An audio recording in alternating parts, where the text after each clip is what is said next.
Good kitchen. நம்ம இன்னைக்கு கோதுமை இடியப்பம் செய்ய போகிறோம். ரொம்ப சாஃப்டாக ரொம்ப நல்லாயிருக்கும். எப்படி செய்யறதுன்னு பார்க்கலாம். கோதுமை மாவு 1 கப் மாவு எடுத்திருக்கேன். அடுப்பை குறைச்சி வச்சுக்கிட்டு இந்த மாவை வறுத்துக்குவோம். அந்த கோதுமையோடைய ஃப்ளேவர் வரவும் நம்ம அமர்த்திடலாம். மாவு கருகி போயிடக்கூடாது, கிண்டிக்கிட்டே இருக்கணும். புளிய வரல, சில பேர் புளிய வரலைங்கிறாங்க. புளிய வரலைன்னா தண்ணி கொஞ்சம் அதிகமாக இதுக்கு செல்லும். அப்போ தான் புளிய வரும். நான் மாவு நல்லா வறுத்துக்கணும். வறுத்துக்காட்டி உங்களுக்கு கோதுமை இடியப்பம் புளியவே வராது. போதும், மாவு நல்லா வாசம் வந்துருச்சு, எடுத்துடலாம். இப்போ நம்ம எந்த கப்பில் மாவு எடுத்தோமோ அந்த கப்லேயே இப்போ தண்ணி வச்சுக்குவோம்.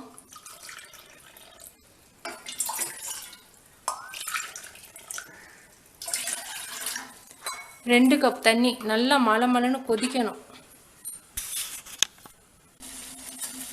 தண்ணி நல்லா இப்படி கொதிக்கணும். அப்போ தான் இடியப்பம் புளிய வரும். ட்ரை ஆகாமலும் இருக்கும். இப்படி நல்லா கொதிக்க வச்சுட்டேன். இப்போ பிசைவோம்.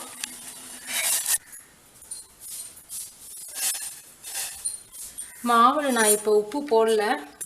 ஸ்வீட் வேணும்னாலும் போட்டுக்கலாங்கிறதுனால கடைசியாக போட்டுக்கலாம்னு நான் இப்போ எதுவுமே போடல, உப்பு போடல.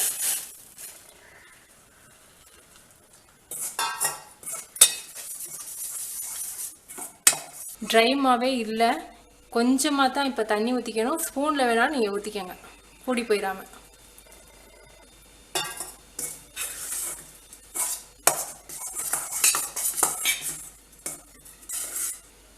இப்போ ஆயில் 1 டேபிள் ஸ்பூன் வச்சுருக்கேன். மாவு ட்ரை ஆகாமல் இருக்கிறதுக்காக நம்ம அதில் ஊற்றி பிசைஞ்சுக்க போகிறோம். மாவு நல்லா சாஃப்டாக இருக்குது. இப்படி இருந்தால் தான் உங்களுக்கு நல்லா பிசைய வரும். சப்பாத்தி மாவை காட்டிலும் கொஞ்சம் இலக்கமாக இருக்கணும். நீங்கள் இப்படி பிசையும் போதே தெரியும் மாவு பாதி வெந்துருச்சுன்னு உங்களுக்கு தெரியும். 1 டேபிள் ஸ்பூன் ஆயில் எடுத்தேன். 1/2 டேபிள் ஸ்பூன் தான் யூஸ் பண்ணியிருக்கேன். இப்போ தண்ணி எவ்வளவு யூஸ் பண்ணியிருக்கோன்னு பார்ப்போம். 2 கப் தண்ணி எடுத்தோம். கரெக்டாக 1 கப் தண்ணி யூஸ் பண்ணியிருக்கோம். 1 கப் மாவுக்கு 1 கப் தண்ணி யூஸ் பண்ணியிருக்கோம்.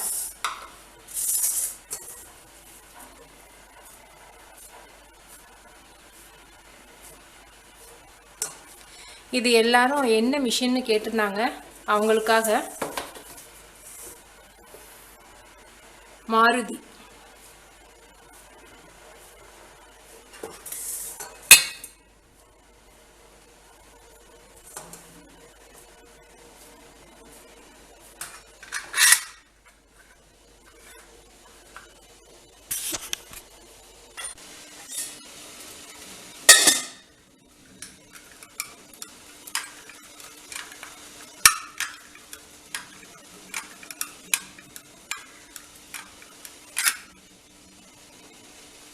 நல்ல ஈஸியாக புளிய வரும்.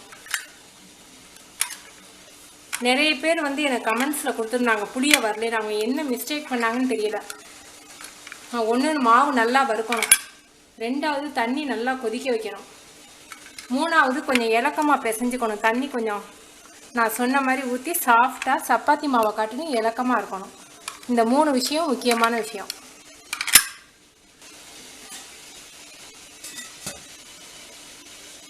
ஒரு 7 நிமிஷத்தில் வெந்துடும். எல்லாரும் எத்தனை நிமிஷம் ஆகும், எப்படி வெந்துருச்சுன்னு பார்க்குறதுன்னு கேட்குறாங்க. சில பேருடைய கோதுமையை பொறுத்து, சில பேர் பஞ்சாப் கோதுமையோட சம்பா கோதுமை கலந்துருப்பாங்க. அப்போ சீக்கிரம் வெந்துடும். அதனால் நீங்கள் என்ன பண்ணணும்னா, கையை இப்படி நனைச்சிக்கிட்டு இப்படி தொட்டு பார்த்தீங்கன்னா கையில் ஒட்டக்கூடாது. கையில் ஒட்டுச்சுன்னா மாவுன்னு அர்த்தம். இப்போ கையில் ஒட்டலை பாருங்கள், இப்போ வெந்துருச்சுன்னு அர்த்தம். இதை கொட்டிடலாம்.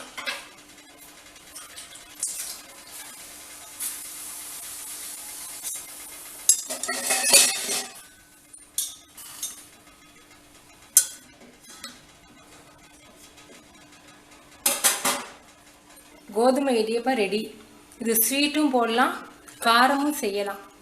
இது சீனி காரம் ரெண்டுமே நான் போடுறது எப்படின்னு நம்ம வீடியோவில் நிறைய சொல்லியிருக்கேன். நீங்கள் செஞ்சு பாருங்கள். உங்கள் கமெண்ட்ஸ் எனக்கு சொல்லுங்கள். தேங்க்யூ.